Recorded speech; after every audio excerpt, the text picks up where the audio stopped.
യുദ്ധക്കളം 1400 കൊല്ലം മുമ്പുണ്ടായ യുദ്ധക്കളത്തിൽ മാറ്റങ്ങളൊന്നുമില്ല. ആദ്യം എത്തിയ ശത്രുക്കളാണ് ആ കാണുന്ന ഏകദേശം മുന്നാറല്ലേ. ഇവിടുന്ന് 500 മീറ്റർ അപ്പുറത്ത് അവർ ആദ്യം ക്യാമ്പ് ചെയ്തു. ശത്രുക്കള് 1000 പേരുണ്ടായിരുന്നു. പിന്നെ റസൂൽ സാഹിബത്ത് എത്തി. അതായത് ഹൈവേ ഭാഗത്തായിരുന്നു ഈ ഏരിയയിൽ. ഇവിടെ ഒരു വെള്ളത്തടാകം ഉണ്ടായിരുന്നു, മുമ്പ് ഒന്നവർക്കറിയാം, ഓർമ്മ ഉണ്ടാവും. അത് ഹൗല് ആദ്യം കിട്ടിയത് ശത്രുക്കൾക്കായിരുന്നു. അവിടെ അവർക്ക് നേരത്തെ അത് കിട്ടി, അവർ കൈവശപ്പെടുത്തിയിരുന്നു. പിന്നെ റസൂലുള്ളാഹിക്ക് വേണ്ടി സഹാബത്ത് ഈ പള്ളിയുടെ സ്ഥാനത്ത് ഒരു ഹൈമ ഉണ്ടാക്കി കൊടുത്തു. ഹൈമയുടെ പേര് അരീഷ് എന്നായിരുന്നു.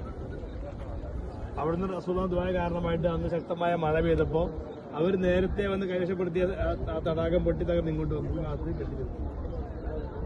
അപ്പുറം ഒരു മലയുണ്ട്, ജബൽ മലായിക്ക, ഒരു ചുവന്ന മല. അപ്പോൾ ഇവിടുന്ന് കാണൂല. അതിന് മുകളിൽ 3000 മലക്കൾ ഇറങ്ങിയിട്ട്. അങ്ങനെ ഇതേ ദിവസം, ഇതേ കൃത്യം 1400 കൊല്ലം മുമ്പ് ഇതേ ദിവസം റമദാൻ 17-ന് വെള്ളിയാഴ്ചയാണ് മാഷാ അല്ലാഹ് ബദർ യുദ്ധം ഉണ്ടായത്. ഇന്ന് ബദർ